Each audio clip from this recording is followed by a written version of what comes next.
திருச்சிற்றம்பலம். சாய்ராம். மூகம் கரோதி வாசாலம் பங்கும் லங்கயதே கிரிம் யத்கிருபாதமஹம் வந்தே பரமானந்த மாதவம். சர்வோபனிஷதோ காவோ தோக்தா கோபாலநந்தனஹ பார்த்தோ வத்சः சுதீர்போக்தா துக்தம் கீதாமிருதம் மஹத். வசுதேவசுதம் தேவம் கம்சசானூரமர்தனம் தேவகீ பரமானந்தம் கிருஷ்ணம் வந்தே ஜகத்குரும். ஹரிஹி ஓம். சாய் நந்தீஸ்வரா சத் சங்கத்தில் இன்றைக்கு நம்முடைய ஆத்ம விசாரம் பகுதியில் பகவத்கீதையில் கர்மயோகத்தில் 15வது ஸ்லோகங்களிலிருந்து 30வது ஸ்லோகம் வரை இன்றைக்கு கர்மத்தை பற்றிய சிறப்பான அறிவுரைகளை எல்லாம் கிருஷ்ண பகவான் அருளி இருக்கிறார். அதை பற்றியெல்லாம் நம்ம இன்றைக்கு சிந்திக்க இருக்கிறோம். விவேக சூடாமணியில் எப்படி பந்தப்படாமல் நாம் இந்த பந்தத்தினுடைய இந்த தோற்றம் என்ன அப்படி என்கின்ற அந்த ஒரு சிந்தனையை ரமண மகரிஷி அவருடைய விவேக சூடாமணிக்கு பகவான் எழுதிய அந்த உரையின் வாயிலாகவும் அருமையான இந்த பந்த இயலை பற்றி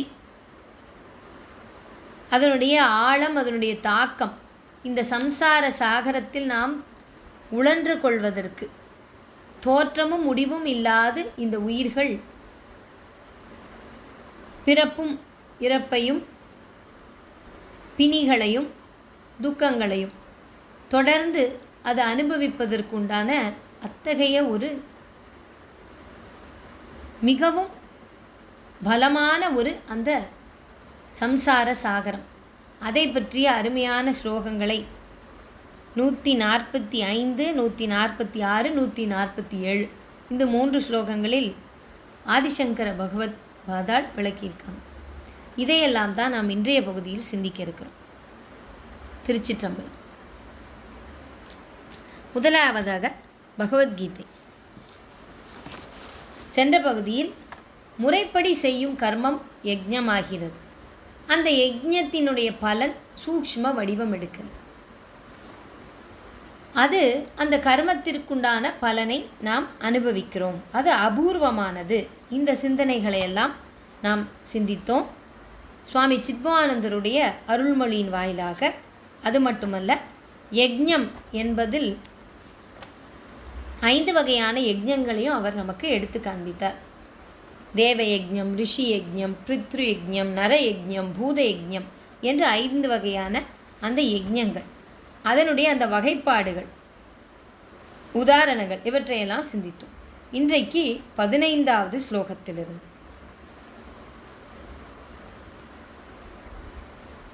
கர்ம பிரம்மோத்பவம் வித்தி பிரம்மாக்ஷர சமுத்பவம் தஸ்மாத் சர்வகதம் பிரம்ம நித்யம் யஜ்ஞே பிரதிஷ்டிதம். கர்மம் வேதத்தினின்று உதித்தது என்று அறிக. வேதம் பரமாத்மாவினின்று வந்தது. ஆகையினால் எங்கும் நிறைந்துள்ள வேதம் யாண்டும் யஜ்ஞத்தில் நிலை பெற்றது. அதாவது கர்மத்தில். கர்மத்திற்கு அடிப்படையாக வேதம் ஆகிய அந்த இயற்கை நியதி அதுவே அடிப்படையாக அமைகின்றது நாம் கர்மத்தை ஆற்றுவதற்கு. இந்த இயற்கை என்பது என்ன மயமாக இருக்கிறதா? காலம், தேசம், வர்த்தமானம். காலம், தேசம், தேசம் என்பது இடம், வர்த்தமானம் என்பது சூழல். ஆக நம்முடைய இயற்கை நியதி இந்த 3 அடிப்படைகளில் மனிதனுடைய வாழ்க்கையை அது இந்த இயற்கை நியதியானது நிர்ணயிக்கிறது, செயல்படுத்துகின்றது. ஒரு மனிதனுடைய வினை பயன் அவனுடைய சித்தத்தில் ஆழப் பதிகின்றது. அந்த சித்தமானது தான் அவனுடைய செயல்களை அது ஊக்குவிக்கிறது. அவனுடைய புத்தியாகியது அதை நிச்சயிக்கிறது, சித்தம் நிர்ணயிக்கிறது. இந்த சித்தம் தானாக நிர்ணயிக்கிறதா என்றால் இல்லை. நாம் எவ்வவற்றை இன்பமாக அனுபவிக்க வேண்டுமோ, எவ்வவற்றை துன்பமாக அனுபவிக்க வேண்டுமோ, எந்த பாவத்தையும் என்னென்ன புண்ணியங்களையும் நாம் அனுபவிக்க வேண்டுமோ அதற்கு ஏற்றாற் போல நாம் நம்முடைய இந்திரியங்கள் செயல்களை செய்வதற்குண்டான அந்த வேலைகளை சித்தம் நிர்ணயிக்கிறது, புத்தி நிச்சயிக்கிறது. இதற்கெல்லாம் அடிப்படையாக எண்ண குவியல்கள் மனத்தில் உருவாகின்றது. இவைதான் அந்தக்கரணங்கள். சரி, இந்த அந்தக்கரணங்கள் எல்லாம் ஜடப்பொருள்கள் தான். அப்படி இருக்கையில் இந்த இன்ப துன்பத்தில் அழுந்துவது யார்? அகங்காரம் என்று ரமண மகரிஷி நமக்கு உரைக்கின்றார். அந்த அகங்காரமானது தான் இந்த இன்பத் துன்பத்தை அனுபவிக்கின்றது என்பது. ஆக ஒரு உயிரானது ஒரு உடலில் பொருந்தி அமையும் பொழுது அது இந்த அகங்காரத்தோடு தன்னை ஒன்றுபடுத்தி பார்க்கும் பொழுது உயிர் அந்த இன்ப துன்பத்தில் அழுந்தி விடுகின்றது. அது அந்த பரபிரம்மஸ்வரூபத்தை, அந்த அண்ட சராசரத்தில் நித்தியமாயிருக்கும் அந்த பரபிரம்ம ஸ்வரூப சக்தியினை அது உணருமேயானால் அது இந்த இன்ப துன்பத்தில் அழுந்தாது. அந்த சக்திதான் தன்னுள் இருந்து இவற்றையெல்லாம் இயக்குகின்றது என்பதை உணராத வகையில், அதாவது அண்ட சக்தியை உணராத அந்த ஒரு தன்மை, அறியாத தன்மைதான் அறியாமை. அதுவும் இறைவனுடைய ஒரு எல்லையில்லாத சக்திகளுள் உள்ள ஒரு பரிமாணமாக சொல்லப்படும் அந்த மாயை, அந்த திரோதான சக்தி, மறைப்பு சக்தி என்று சித்தாந்தம் கூறும் அந்த சக்திதான் இந்த பிரபஞ்ச சக்தியை இந்த உயிர் அந்த உயிருக்கு அது புலப்படாத ஒரு காலத்தையும் அதுதான் நமக்கு நிர்ணயிக்கும் நம்முடைய வினை பயன்களின் வாயிலாக. அதே சமயத்தில் இந்த அண்ட சக்தியை நாம் அறியாமல் இருப்பது அறியாமை. இந்த அண்ட சக்தியை நாம் தெரிந்து கொள்ளாமல், அதன் வழி நடக்காது, அதை புரிந்து கொள்ளாமல் இருப்பதுதான் அகங்காரம். அப்படி இருக்கும் ஒரு தன்மையில் அந்த அகங்காரத்தினால் நாம் இன்ப துன்பத்தில் அழுந்துகின்றோம். அதனால் இந்த கர்மத்தினுடைய பலன்களில் நாம் அழுந்தாது, கர்மத்தை ஒரு கர்மயோகியாக யஜ்ஞமாக ஆற்றுவதும் இந்த இன்ப துன்பத்தில் நாம் அழுந்தாமல் இருப்பதற்கு ஒரு சிறந்ததொரு வழியாக கிருஷ்ண பகவான் நமக்கு அருளுகின்றார். 16வது ஸ்லோகத்தில் இகத்தில் இங்கனம் இயக்கப்பெற்றுள்ள சக்கரத்தை பின்பற்றாதவன், அதாவது அந்த இயற்கை சக்கரம், அந்த இயற்கை நியதி, பார்த்தா பாப வாழ்க்கை உடையோனாக புலன்களில் பொருந்தினவனாக வீணே வாழ்கின்றான். ஆக நம் விவேக சூடாமணியில் சிந்தித்தது போல இந்த இயற்கை சக்கரத்தோடு இயைந்து செயலாற்றுபவன், கர்மயோகியாக இருப்பவன். நாம் பொதுவாக நம்முடைய உலகியல் வாழ்க்கையிலும் சரி, நாம் வேலை செய்யும் இடங்களில் சரி, பள்ளி பருவத்தில் இருக்கும் பொழுதும் சரி, வயோதிகர்களாக ஆன பொழுதும் சரி, இப்படி வாழ்க்கையில் ஒவ்வொரு பருவத்திலும் ஒரு தொய்வு நமக்கு ஏற்படுகின்றது. சில சமயங்களில் அதிகப்படியான இன்பத்தை அனுபவிக்கிறோம், சில சமயங்களில் ஒரு தொய்வு, சோர்வு, அயர்வு, துன்பம் ஆகியவற்றையெல்லாம் அனுபவிக்கின்றோம். ஏன்? இந்த அண்டசக்தியோடு இயைந்து பொருந்தி அது நம்மை இயக்குகின்றது. அது நம்முடைய இந்த சக்கரத்தின் அதன் வழியிலேயே நாம் சுழன்று இந்த வாழ்க்கையை அனுபவித்து கழிப்போம் என்ற பக்குவம் இல்லாது இந்த அகங்காரத்தோடு, அந்தக்கரணங்களோடு, இந்திரியங்களோடு, இவையெல்லாம் தொகுதிகள், இந்த தொகுதி சேர்ந்த ஒரு பகுதியாகிய இந்த உடல், இவற்றோடு நாம் நம்மை பந்தப்படுத்தி இருக்கின்ற வரைதான் நமக்கு இந்த இன்பமும் துன்பமும் மாறி மாறி வருகின்றது. அப்படி இல்லாது இந்த சக்கரத்தை பின்பற்றாதவன்தான் இத்தகைய வாழ்க்கை உடையவனாகின்றான், அவன் வீணாக வாழ்கின்றான் என்று பகவான் கிருஷ்ணர் அருளுகின்றார். உயிர்களை ஓம்பி அவைகளை உயர்த்துதற்கு இயற்கை சக்கரம் இறைவனால் இயக்கப்பெற்றுள்ளது. பாடம் படிக்காவிட்டால் மாணாக்கன் பள்ளிக்கூடத்துக்கு போயும் போகாதவன் ஆகின்றான். இந்த உலகுக்குள் மக்கள் வந்துள்ளது இந்திரிய போகத்தில் உழல்வதற்காக அன்று. ஜகத் பிரவிருத்தி சக்கரத்தில் கலந்து கொண்டு யாகங்கள் செய்து இயற்கை நடைமுறையை இனியதாக்கி தம் வாழ்க்கையை பண்படுத்துவதற்கென்றே மக்கள் இங்கே வந்துள்ளார்கள். குரங்கிலிருந்து மனிதன் வந்தான். குரங்குக்கு அடுத்த நிலையாக தான் மனிதனாகப் போகின்றோம் என்பது தெரியாது. ஆனால் ஒரு மனிதனுக்கு தெரியும், தான் இதிலிருந்து அடுத்த நிலையில் உம்பர் நிலை என்று ஞானசம்பந்த பெருமான் பதிகத்திலெல்லாம் பாடியிருப்பார்.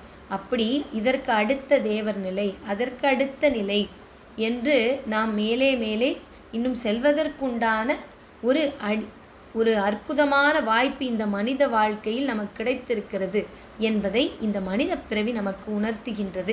ஞான நூல்களின் வாயிலாக அந்த பதவியை, அந்த தகுதியை அடைந்த குருமகான்களின் வாயிலாக, இந்த அண்ட பிரபஞ்ச சக்தியினுடைய கருணையினால், அது ஒவ்வொரு மனிதனுக்குள்ளும் அவனுடைய ஆன்மாவுக்குள் அந்த பரமான்மா சைத்தன்ய சக்தியாக இருந்து இதை உணர்த்துகின்றது. அதை உணர்ந்தவன் மேன்மையான வாழ்க்கை வாழ்கின்றான், அது உணராதவன் வீணான வாழ்க்கை வாழ்கின்றான் என்று சொல்லி 17வது ஸ்லோகத்தில் ஆத்மாவில் இன்புற்று ஆத்மாவில் திருப்தி அடைந்து ஆத்மாவில் மகிழ்ந்திருப்பவனுக்கு வினையாற்றும் கடமை இல்லை. அவன் வினை ஆற்ற வேண்டாம். அந்த சக்கரத்தின் வழியே அவன் ஏய்ந்து செல்கின்றான். ஏனென்றால் ஆத்மாவிடத்திற்கு கர்மம் இல்லை. மனது உலகப் பொருட்களை இந்திரியங்கள் வாயிலாக பற்றுங்கால் அதன் கர்மம் அதிகரிக்கின்றது. அது ஆத்மாவை பற்றுங்கால் கர்மம் ஓய்கின்றது. ஏனால் உலகப்பற்றுக்கள் இந்திரியங்களில் பற்று கொள்ளும் பொழுது, அகங்காரத்தோடு நாம் ஒன்றிணையும் பொழுது, நான் செய்கின்றேன், நான் செய்யவில்லை, அதனால் நாம் அத்தகைய ஒரு பந்தத்துக்குள் ஆளாகின்றோம். அதே சமயத்தில் ஆன்மாவை பற்றுங்கால் அந்த கர்மம் ஓய்கின்றது. கர்மங்களில் கடைசியானது ஆத்மாவை பற்றுதல் என்ற கர்மமே. ஆத்மாவானது ஆனந்த ஸ்வரூபம் என்று சொல்லி, நைவ தஸ்ய கிருதேனார்த்தோ நா கிருதேனேக கஷ்சன ந சாஸ்ய சர்வபூதேஷு கஷ்சிதர்த்தவ்யபாஸ்ரய. கர்மம் செய்து ஒன்றை பெறுதலும் செய்யாது எதையாவது இழத்தலும் இல்லை. ஏதாவது பொருளை நாடி உயிர்களை சார்ந்திருப்பதும் அவனுக்கு இல்லை. ஆத்மாவை அடைந்தவன் பூர்ண ஆனந்தத்தை பெற்றவன் ஆகின்றான். அதுதான் நிறைவான கடைசி கர்மம் என்று சொல்லிவிட்டார்கள். அதனால் அதற்கு மேல் அவன் பெற வேண்டியது எதுவுமே இல்லை. ஆகையினால் யாண்டும் பற்றற்று பண்புடன் பெருவினையாற்றுக. வினையாற்றுவது மட்டுமல்ல, அந்த ஆன்மாவானது பண்புடன் வினையாற்ற வேண்டும். அதுவும் பெருவினையாற்ற வேண்டும். இந்த ஒரு பரந்த மனப்பான்மையோடு வினையாற்ற வேண்டும். பந்தப்பட்டு இந்த தன்னுடைய உடல் சார்ந்து மட்டும் பந்தப்பட்டு வினையாற்றுவது அல்ல. பற்றற்று தொழில் புரியும் புருஷனே பெருநிலையை பெறுகின்றான். பற்று நீங்கும் அளவு வேலைகளுக்கிடையில் விஸ்ராந்தி தானே உண்டாகின்றது. ஆத்மஸ்வரூபத்தை அறிதலும் அத்தகைய மனதிற்கு எளிதாகின்றது. வேலை செய்யாது விஸ்ராந்தி பெற முடியாது என்று சொல்லி, இங்கே சிறந்த ஒரு கர்மயோகியாக கிருஷ்ண பகவான் 20வது ஸ்லோகத்தில் ஜனகரை உதாரணமாக சொல்கின்றார். கர்ம நைவஹி சம்சித்திம் ஆஸ்திதா ஜனகாதய காதய லோக சங்கிரகம் ஏவாபி சம்பஷ்யன் கர்த்தும் அர்ஹசி. ஜனகர் முதலியவர்கள் கர்மத்தாலேயே முக்தி அடைந்தார்கள். ஜனகர் முதலியவர்கள் கர்மனா ஏவகி கர்மத்தாலேயே சித்திகி முக்தி ஆஸ்திதா அடைந்தார்கள். லோக சங்கிரகம் ஏவ அபி உலகத்தை நல்வழியில் நடத்துதலையாவது நன்கு மனதில் வைத்துக்கொண்டு கர்மத்தை செய்ய கடமைப்பட்டிருக்கின்றாய். நல்வழியில் உலகத்தை நடத்துதலை அந்த நன்கு உணர்ந்து கொண்டு கர்மம் செய்ய கடமைப்பட்டிரு. அப்படித்தான் ஜனகர். அவர் ஆற்றாத கர்மமா? அவர் ஒரு நாட்டிற்கே மன்னராக இருந்தார்.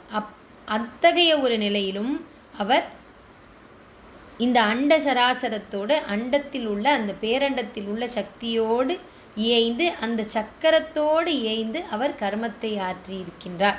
அதனால் அவர் சிறந்த கர்மயோகியாக வாழ்ந்திருக்கின்றார்.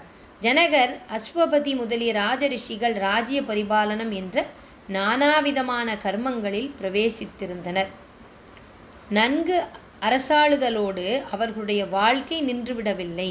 கர்ம மார்க்கத்தை கைப்பற்றியே அவர்கள் முக்தியும் அடைந்தார்கள்.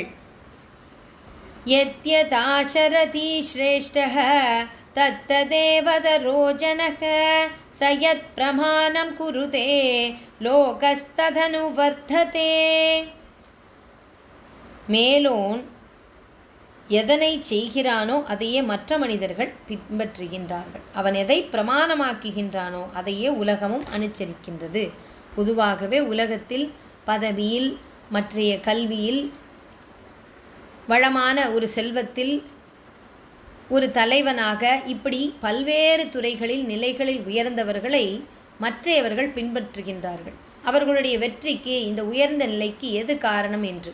ஆக அப்படிப்பட்டவர்களெல்லாம் தன் நிலையில் உயர்ந்த பின்பு கர்மமாற்றாது இருந்துவிட்டால் மற்றையவர்கள் என்ன நினைப்பார்கள் என்பதைத்தான் இந்த ஸ்லோகத்தில் கிருஷ்ணர் சொல்லுகின்றார். அதனால் கிருஷ்ணர் சொல்கிறார், அர்ஜுனா, நான் அயர்வின்றி எப்பொழுதும் கர்மத்தில் ஈடுபடாவிடில் மனிதர்கள் என் வழியையே யாண்டும் பின்பற்றுவர்.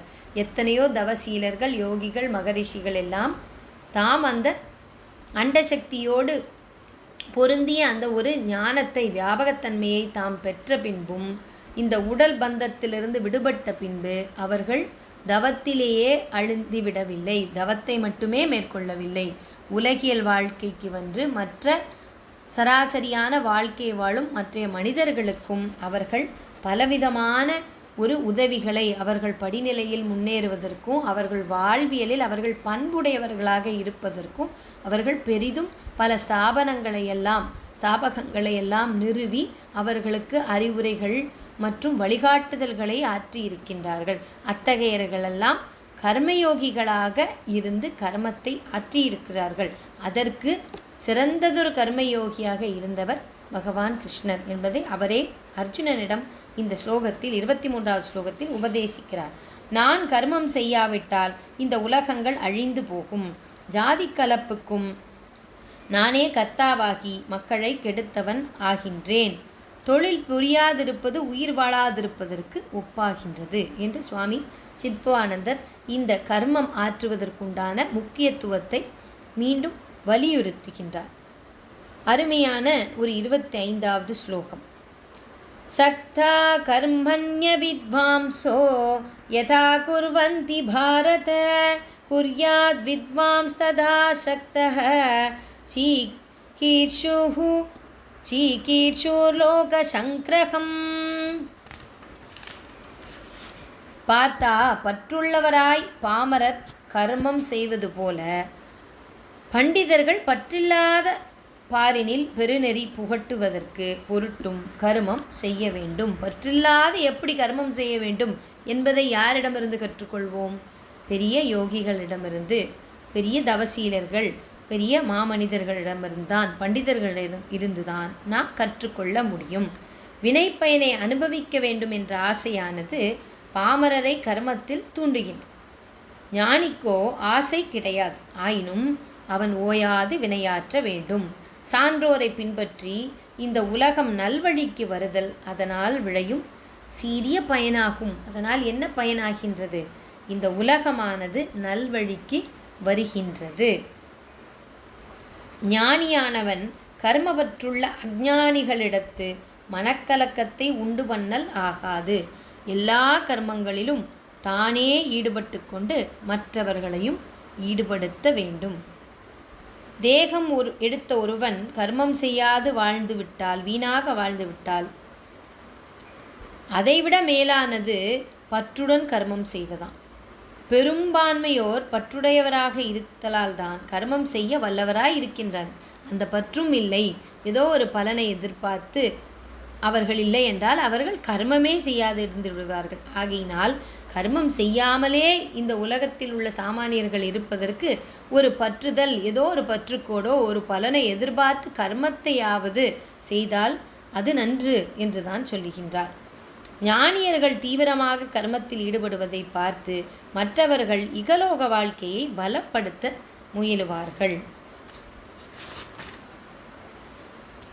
பிரகிருதியின் குணங்களால் யாண்டும் கர்மங்கள் செய்யப்படுகின்றன. குணங்களை பற்றி நாம் இந்த 2 ஞான நூல்களிலும் ஏற்கனவே அருளாளர்கள் எல்லாம் அதை பற்றிய சிந்தனைகளை அருளியிருந்தார்கள். அந்த குணங்களில் தான் இந்த கர்மங்களை ஆற்றுவதற்கு அடிப்படையாக அமைகின்றது. அகங்காரத்தால் மோகமடைந்தவன் நான் கர்த்தா என்று நினைக்கின்றான்.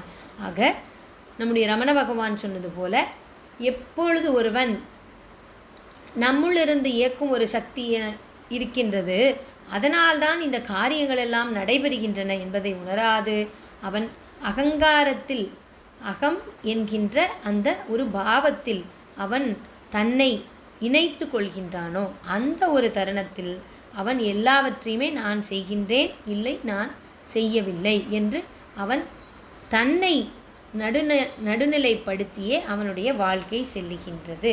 தான் கர்த்தா என்று அவன் நினைக்கின்றான். இதற்கு இந்த குணங்கள் தான் காரணம்.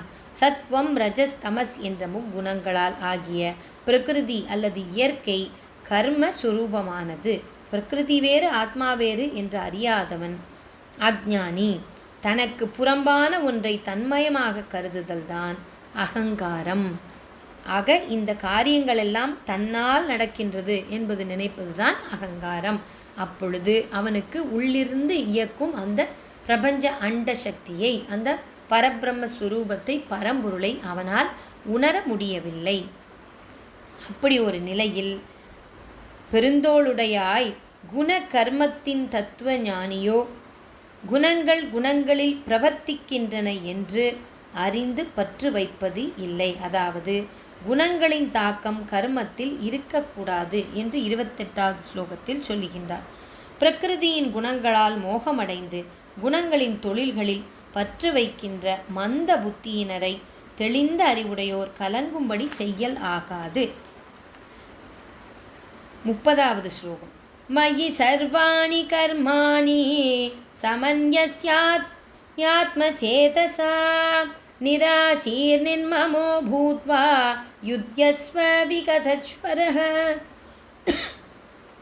கர்மங்களையெல்லாம் எனக்கு அர்ப்பித்து, மயி சர்வாணி கர்மாணி எல்லா கர்மங்களையும், மயி என்னிடத்து, அர்ப்பித்து, அத்யாத்ம சேதசா ஆத்மாவில் வைத்த சித்தத்தோடு, நிராசி ஆசை உடையவனாக, ஆசை இல்லாதவனாக, பூத்வா நிர்மம பூத்வா மமகாரம் இல்லாதவனாக, அகங்காரம் யான், மமகாரம் எனது, விகதச்வரக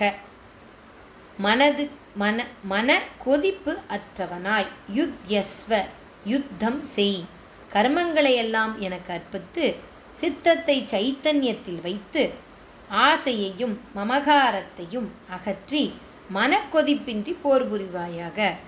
சித்தத்தில் சைத்தியத்தை வைக்கணும். அதைத்தான் சித்தத்தை சிவமாக்கி.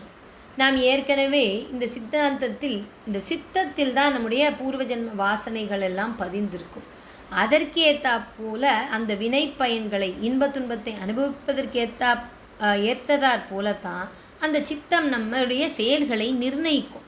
அப்படி அந்த சித்தத்தில் இந்த சைத்தன்ய சக்தியை வைத்து அதை நிலைநிறுத்தி அந்த இருப்பு, நிலையான அந்த இருப்போடு நாம் ஏயும் பொழுதுதான் நம்மால் இன்ப துன்பத்தில் அழுந்தாது இந்த கர்ம யோகியாக பலன்களை எதிர்பார்க்காது காரியங்களை ஆற்ற முடியும். அப்படி நீயும் போர் புரிவாயாக அர்ஜுனா என்று பகவான் கிருஷ்ணர் அருளுகின்றார். இந்த 31வது ஸ்லோகம். ஏமே மதமிதம் நித்யம் அனுதிஷ்டந்தி மானவாக ஸ்ரத்தாவந்தோ ந சூயந்தோ முஷ்யந்தே தேபி கர்மபிஹி. எனது இந்த கோட்பாட்டை எம்மனிதர் ஸ்ரத்தையுடனும் பொறாமைப்படாதும் பின்பற்றுகிறார்களோ அவர்கள் கூட வினையினின்றி விடுபடுகின்றார்கள். ஒரு ஊருக்கு செல்லுதற்கு வழி இன்னதென்று ஒரு மனிதன் யூகத்தினால் தெரிந்து கொள்ள இயலாதவனாகி இருக்கின்றான். ஆனால் அவன் ஊருக்கு செல்பவர்கள் சொல்லில் விசுவாசம் வைத்து அவர்களை பின்பற்றும் பொழுது அவன் அந்த ஊருக்கு நிச்சயம் போய் சேர்ந்து விடுகின்றான். அப்படி ஒரு ஸ்ரத்தையை வைப்பாயாக. இந்த இடத்தில் ஸ்ரத்தை என்பது என்ன என்று சுவாமி சித்வானந்தர், ஸ்ரத்தை என்பது சிறந்ததோர் மனநிலை, எடுத்துக்கொண்ட கர்மத்தில் கண்ணாயிருத்தல், பணிந்து இருத்தல், எல்லாருக்கும் வணக்கம் காட்டுதல், விஸ்வாசம் பூணுதல், இவை யாவும் ஸ்ரத்தையில் அடங்குதல். குருவை வணங்குதல் அவரிடத்து ஸ்ரத்தை காட்டுவது ஆகும். பகவத்கீதையினிடத்து ஸ்ரத்தை கொள்ளுதல் என்பது அதில் அறிவுக்கு எட்டுகின்ற பகுதிகளை பாராட்டுதலும், எட்டாத பகுதிகள் கூட தனக்கு நன்மை பயக்கும் என்ற ஒரு நம்பிக்கையும் ஒரு விசுவாசத்தையும் வைப்பதுமே ஆகும். தன்னால் அடைய முடியாத நல்லது ஒன்றை மற்றவர்கள் அடைய கண்டால் அதை கண்டு சகியாத மனநிலைக்கு தான் பொறாமை என்று பெயர். ஒரு மனிதனுடைய மேன்மைகள் எல்லாம் பொறாமையானது தேய்த்து விடுகின்றது. மற்றவர்களது முன்னேற்றத்தை கண்டு மகிழ்கின்ற ஒரு மனிதன் தானே முன்னேற்றம் அடைகின்றான் என்று சுவாமி சித்பவானந்தர் அருளுகின்றார். இந்த இடத்தில் ஒரு ராமகிருஷ்ண மகானுடைய ஒரு உபதேசத்தோடு இன்றைய பகவத்கீதை சிந்தனையை நிறைவு செய்கின்றோம். தப்பு வழியையும் மூட பக்தியையும் பற்றி பலர் பேசிக்கொண்டு வித்யா கர்வம் அடைகின்றனர். ஆனால் உண்மையான பக்தன் தனக்கு ஈஸ்வரன் எப்பொழுதும் உதவி புரிவதை காண்கின்றான். அவன் சில காலம் வரையில் தப்பு வழியில் போயிருந்தாலும் பரவாயில்லை, அவனுக்கு என்ன வேண்டும் என்பதை ஈஸ்வரன் அறிகின்றான். கடைசியில் அந்த ஈஸ்வரன் பக்தனுடைய இஷ்டத்தை பூர்த்தி செய்து வைக்கின்றான் என்பது ராமகிருஷ்ண பரமஹம்சருடைய உபதேசம். இதனோடு இன்றைய பகவத்கீதை பகுதியை நிறைவு செய்கின்றோம்.